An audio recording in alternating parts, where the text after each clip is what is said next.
A suicide note allegedly written by Kenneth Bartley Jr. will not be allowed as evidence at his trial, according to a decision made this morning by Judge John Carey Blackwood at the motions hearing in Campbell County. Bartley remained in shackles as his attorney, Greg Isaacs, argued that his office did not have knowledge of the note until January 23rd of 2014 and that it was not dated and prejudicial. The one-page letter begins, "Today is the last of my horrible days." The note, signed by Bartley, asked for an open casket at the funeral, for his body to be cremated and his ashes spread across the mountains of Eagle Bluff. He also asked that his room be left the same. Isaacs filed paperwork on Tuesday to suppress the alleged suicide note. Blackwood ruled against the note being allowed, agreeing that it was unclear whether it was written during the same period as the shooting. The prosecution filed a motion of its own asking that the judge not allow any witness statements regarding statements made by Bartley, saying they would be hearsay. Isaacs argued against it, saying that psychological experts would need to use the statements made by the defendant in the past. Blackwood granted a partial motion, saying any statements made by the defendant would be decided whether or not to be allowed as evidence away from the jury. The jury selection is slated for February 21st, with the trial date set for February 4th. The jury is to be selected from Hamilton County. Both the defense and the prosecution must have all evidence in by February 14th. Bartley was just 14 years old when law enforcement officials say he took a .22 caliber gun to the Campbell County High School in November of 2005. After being taken to the principal's office, officials have accused Bartley of shooting and killing Assistant Principal Ken Bruce, Principal Gary Seal, and Vice Principal Jim Pierce. They were also injured in the shooting that day. State Representative Dennis Powers was one of 6 state officials who had the honor to escort Governor Bill Haslam into the House chambers to deliver his State of the State address on February 3rd. 3 representatives were chosen from the House and 3 from the Senate. According to Powers, who said it was an honor to be chosen, the governor's speech was before the 108th General Assembly, including congressmen and women, senators, representatives, and the Tennessee Supreme Court. The state government came together all at one time and hopefully somewhat unified for the 108th General Assembly, Powers said. According to Powers, the governor spoke quite a bit on the topic of education, including giving raises to teachers and how important their role was in educating our children.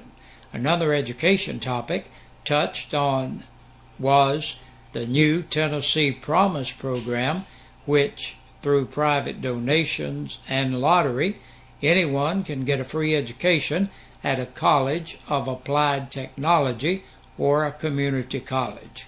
Haslam's address included other positives, such as the fact that Tennessee was the #1 state in education improvement last year, with the highest improvement score since records were kept. It was really a neat event because we got to listen to what the goals are for the upcoming legislature and what the governor's agenda is and what we are going to try to accomplish, said Powers. Another positive mentioned by the governor, according to Powers, is that we are now the #1 state for retirees and the #1 state for new economic development. Haslam also briefly hit on the fact that Tennessee has the lowest debt of any state in the nation. Factors such as these make Powers proud to be a part of the state government. Powers said he was honored to be a part of the good things that are happening in the state legislature and the state of Tennessee, and that it's truly a privilege to represent the Campbell County and the great people of the 36th District in the House of Representatives, Powers said. He also is the vice chair of the Republican caucus in the House of Representatives. The number of homeless housed individuals in the county has increased since last year.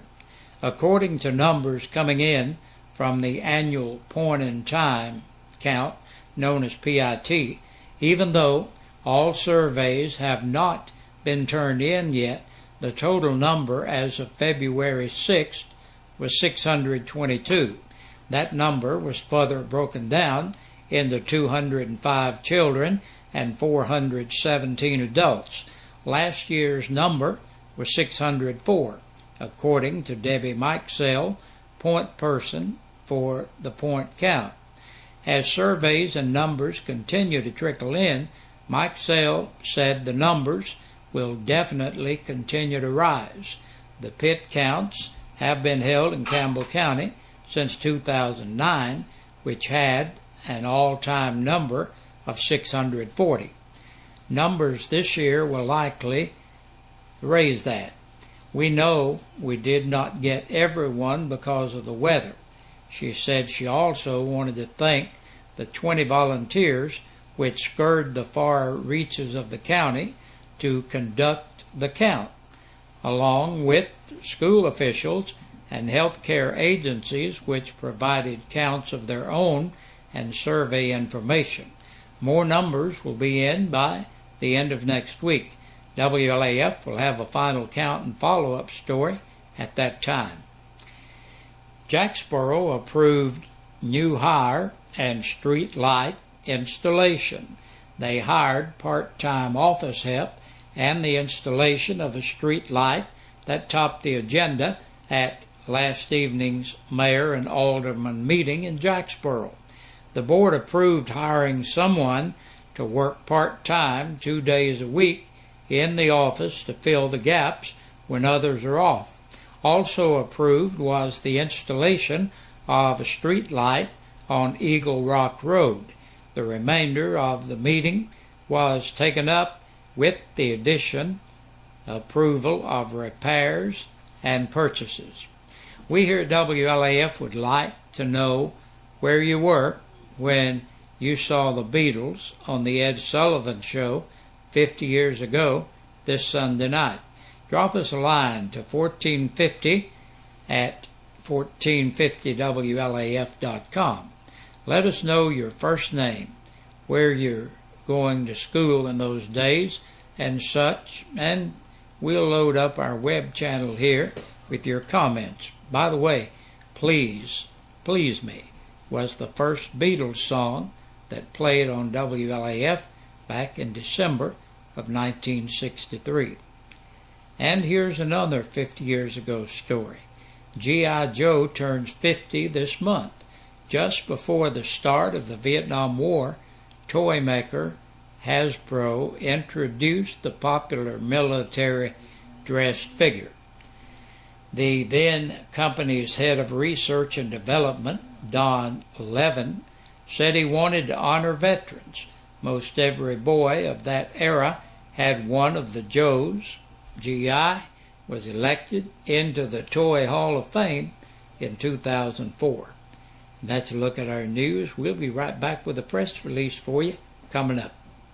Senior Citizen Insurance, simply the best life insurance for seniors in Tennessee. These days we know you're bombarded with phone, mail, online ads every day trying to sell you insurance. You don't need an oversized insurance policy. You only need enough to cover burial and medical expenses, legal fees, and unpaid bills. You'll breathe easier knowing your family will be protected and your final expenses will be paid. And this insurance is guaranteed. The premium is fixed. It will never go up. The coverage is effective immediately. This insurance is permanent lifetime coverage. Your policy will never go up in cost and will never run out. There's no medical test, no blood test. Just answer a few simple questions and that's it. Senior Citizen Insurance has the best prices anywhere. 865-269-4010. 865-269-4010. And tell them Ron sent you. Senior Citizen Insurance has an A-plus rating with the Better Business Bureau and has never had a complaint filed against it. Senior Citizen Insurance.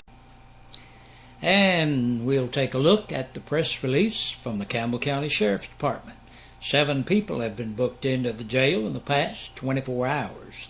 Caesar C. Atkins, 34, of Ivy Lane in Caravel, for aggravated criminal trespassing and public intoxication.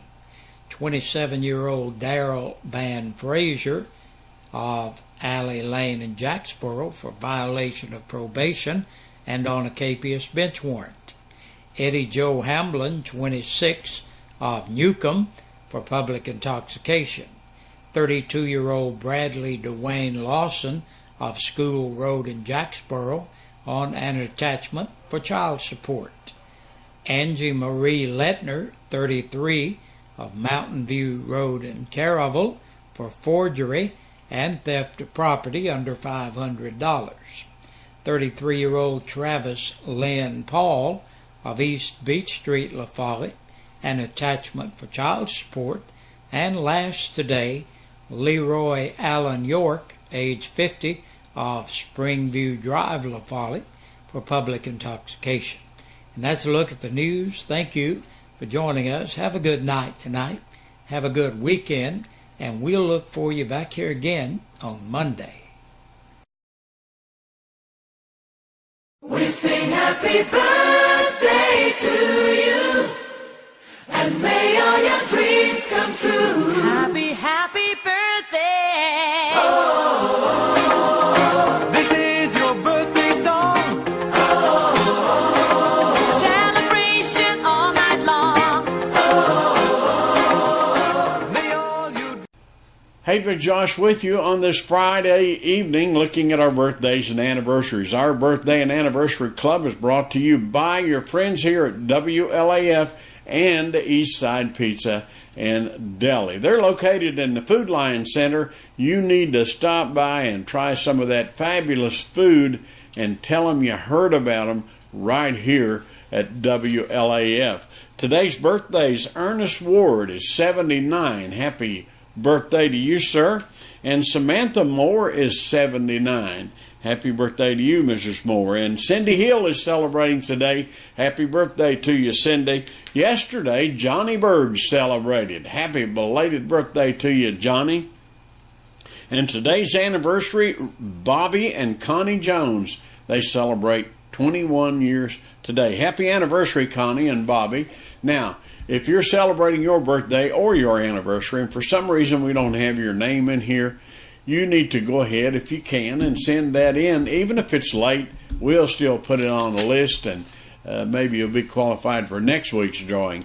But that's what happens. If your name's in here, why, you're automatically entered into the drawing that we have each Friday. We want to congratulate our winners this week. Ruby Burge celebrated her birthday Wednesday, and congratulations, Ruby, you've won a birthday dinner for two. And Scott and Lisa Brewer celebrated their anniversary on Monday, and they win an anniversary dinner for two from their friends here at WLAF and Eastside Pizza and Deli, located in the Food Lion Center. I guess I've run out of time. I'll see you all Monday, good Lord willing.